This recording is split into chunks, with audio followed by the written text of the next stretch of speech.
നമസ്കാരം. കുട്ടികളോട് കുറച്ച് കാര്യങ്ങൾ പറയാമെന്ന് വിചാരിച്ചിട്ടാണ്. ആദ്യം ചോദിക്കുന്നത് കുട്ടികളോടാണ്. എല്ലാ ദിവസവും പാഠപുസ്തകത്തിന്റെ അപ്പുറത്തുള്ള പുസ്തകങ്ങൾ ധാരാളം വായിക്കുന്ന കുട്ടികളോട് കൈവക്കാം. ആരും കൈവക്കില്ലല്ലോ. ഒരാൾ പോലും കൈവക്കില്ല. വായിക്കാറില്ല. ഞാൻ എല്ലാ മക്കളോടും പറയുന്ന കാര്യം ഞാൻ എല്ലാ കുട്ടികളോടും പറയുന്ന കാര്യം നിർബന്ധമായിട്ടും ഇന്നു മുതൽ, ഈ ദിവസം മുതൽ രാത്രി ഉറങ്ങുന്നതിന് മുമ്പ് ഏതെങ്കിലും നിങ്ങൾക്ക് ഇഷ്ടപ്പെട്ട ഒരു പുസ്തകത്തിന്റെ താളെങ്കിലും വായിച്ചുറങ്ങാൻ വേണ്ടി ശ്രമിക്കുക.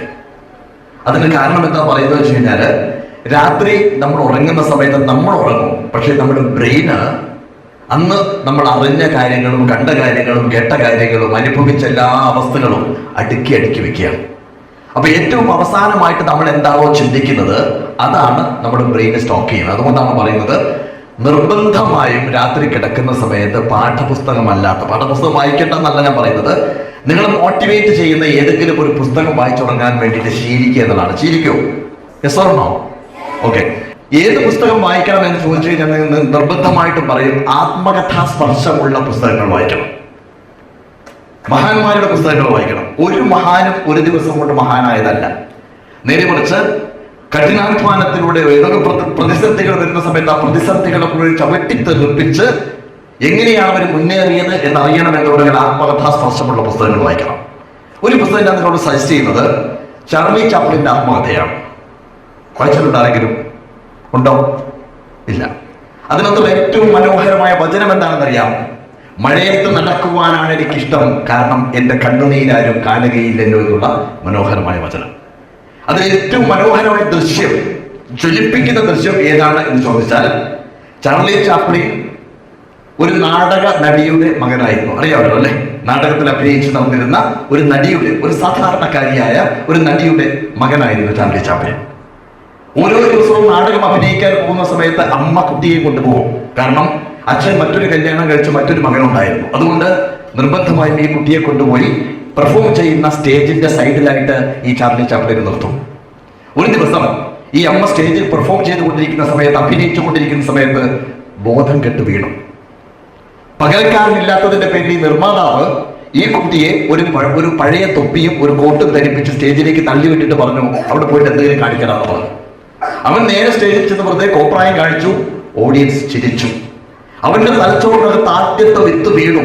കോപ്രായം കാണിച്ചു കഴിഞ്ഞാൽ ഓഡിയൻസ് ചിരിക്കും. ജീവിതത്തിന്റെ അവസാനം വരെ സിനിമകളിലും നാടകത്തിലും അഭിനയിക്കുന്ന സമയത്ത് മുഴുവൻ ഓഡിയൻസിനെ മുഴുവൻ ചിരിപ്പിച്ചത്, ഇന്നും നമ്മളെ ചിരിപ്പിച്ചുകൊണ്ടിരിക്കുന്നത് ചാർലി ചാപ്ലിൻ വാക്കുകളെ കൊണ്ടല്ല, വെറും ചലനങ്ങളെ കൊണ്ട് മാത്രമാണ് നമ്മളെ ചിരിപ്പിച്ചത്. ഇതിൽ ഏറ്റവും മനോഹരമായ ദൃശ്യം ഏതാണെന്ന് ചോദിച്ചാൽ, ഈ അമ്മയ്ക്ക് പിന്നീട് ഭ്രാന്തായി.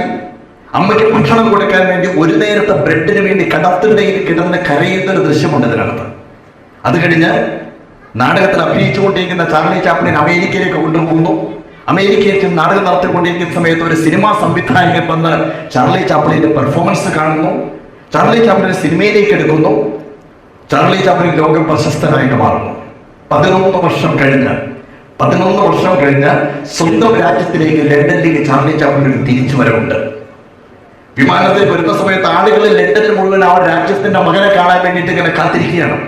വിമാനം ഇറങ്ങിക്കഴിഞ്ഞതിന് ശേഷം ആളുകൾ മുഴുവൻ പകഞ്ഞു മാറ്റി ചാർലി ചാപ്ലിൻ മുന്നോട്ട് നടന്ന് ഒരു 7 സ്റ്റാർ ഹോട്ടലിന് മുകളിൽ പോയി താമസിക്കുകയാണ്. അപ്പോഴും ഈ ലോഡ്ജിന്റെ താഴെ മുഴുവൻ ജനക്കൂട്ടമാണ്. കാരണം ഒരു നോക്ക് കാണാൻ വേണ്ടി ആളുകൾ ഇങ്ങനെ കാത്തിരിക്കുകയാണ്. ചാർലി ചാപ്ലിൻ ഇടയ്ക്ക് വരും, ബാൽക്കണിയിൽ നിന്ന് താഴേക്ക് നോക്കും. എന്നിട്ട് ആളുകൾക്ക് മുമ്പിൽ ഇങ്ങനെ കൈ കാണിക്കും. ആളുകളുടെ ആഹാരവമാണ് ആ ചാർലി ചാപ്ലിൻ. ഏറ്റവും മനോഹരമായ ദൃശ്യം, രാത്രി 12 മണിക്ക് ആളെല്ലാം ഒഴിഞ്ഞു പോയി കഴിഞ്ഞതിന് ശേഷം തൊപ്പിയോ കോട്ടോ ഇല്ലാതെ ഒരു സാധാരണ പച്ച മനുഷ്യനായി അടുക്കളയുടെ വാതിൽ തുറന്ന് തൻ്റെ അമ്മയ്ക്ക് വേണ്ടി ഒരു നേരത്തെ ബ്രെഡിന് വേണ്ടി കാത്തുകിടന്നിരുന്ന കടത്തിൻ്റെയിൽ പോയിട്ട് പൊട്ടിക്കരയുന്ന ഒരു ദൃശ്യം അതിനകത്ത്. ഈ കഥ ഞാൻ എന്തുകൊണ്ട് കുട്ടികളോട് പറഞ്ഞു എന്ന് ചോദിച്ചാൽ, അത്രമാത്രം കഠിനാധ്വാനത്തിലൂടെ, അത്രമാത്രം ദാരിദ്ര്യത്തിൽ നിന്ന് ഒരു ചാർലി ചാപ്ലിൻ ഉയർത്തെഴുന്നേൽക്കാൻ സാധിച്ചു എന്നുണ്ടെങ്കിൽ നമുക്ക് എവിടെയും എത്താം. പക്ഷേ ഒറ്റ കാര്യമാണ് പറയുന്നത്, കഠിനാധ്വാനം ചെയ്യണം. ഈ കഠിനാധ്വാനം ചെയ്യാനോ ആഹ്വാനം ഉണരണം എന്നുണ്ടെങ്കിൽ നിങ്ങൾ വായിക്കണം. ആത്മകഥാസ്പർശമുള്ള മഹാന്മാരുടെ കഥകൾ വായിക്കണം. അതുകൊണ്ട് ഇന്ന് ഈ ലോക പുസ്തക ദിനത്തിൽ നമുക്ക് എല്ലാവർക്കും കൂടി ഒരു പ്രതിജ്ഞ എടുക്കാൻ വേണ്ടിയിട്ടാണ് ഞാൻ പറയുന്നത്. മക്കളെ, രാത്രി ഉറങ്ങുന്നതിന് മുമ്പ്. ഹലോ, കേൾക്കുന്നുണ്ടോ? ഇന്ന് രാത്രി മുതൽ ഉറങ്ങുന്നതിന് മുമ്പ് നല്ല ആത്മകഥാ സ്പർശമുള്ള ഗംഭീരമായിട്ടുള്ള പുസ്തകത്തിന്റെ ഒരു താളെങ്കിലും വായിച്ച് ഉറങ്ങും എന്ന് ഉറപ്പുള്ളവർ ഒന്ന് കൈപൊക്കിയേനി. Super. Okay. Thank you so much.